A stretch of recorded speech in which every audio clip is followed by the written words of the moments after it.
Let's now briefly discuss the independence of Brazil from Portugal. Brazil had a different experience than Spanish America. In Spanish America, there had been long, bloody wars of independence against Spain. Brazil did not experience a war of independence. Instead, what occurred in Brazil was a peaceful transition to independence. This had to do with the Portuguese crown's decision to abandon Lisbon, Portugal, as Napoleon marched on Lisbon in 1807. King João VI sailed out of Lisbon in late 1807, and he was accompanied by 15,000 people with a British naval escort. The move was unprecedented in the history of overseas colonial exploration.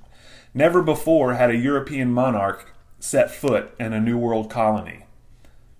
For the next 13 years, Rio de Janeiro functioned as the capital of the Kingdom of Portugal, while French forces occupied Portugal back in Europe.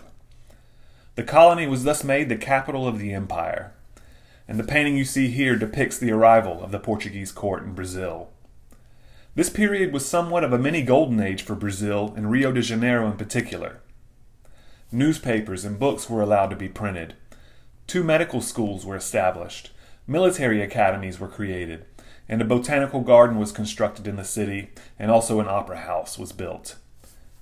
All these measures advanced Brazil's independence from Portugal. And keep in mind, Brazil was much, much larger than Portugal as well, and its economy had grown to be more important than Portugal's itself.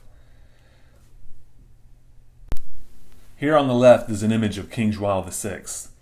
By 1815, when order had been restored in Europe, King João still showed no inclination of returning to Portugal. He really enjoyed his time while he was in Brazil. Finally, a liberal revolution in Portugal in 1820 demanded that the king return. And so King João returns to Portugal, but apparently he advised his son, Pedro, who you see here on the right, to lead the movement of independence.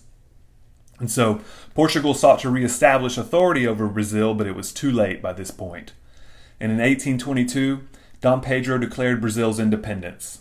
And there were some minor skirmishes between Brazilian militias and Portugal's forces, but nothing compared to the wars of independence in Spanish America. And Dom Pedro then became the emperor of the Brazilian Empire. So Brazil had a very different experience than Spanish America. And also, whereas Spanish America had overthrown the monarchies and established republics, Brazil remained a monarchy.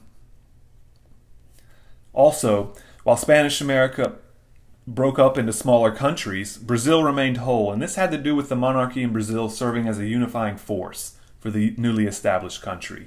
And so next week, I'll go into more depth about the consequences of independence as we now move into the 19th century of Latin American history.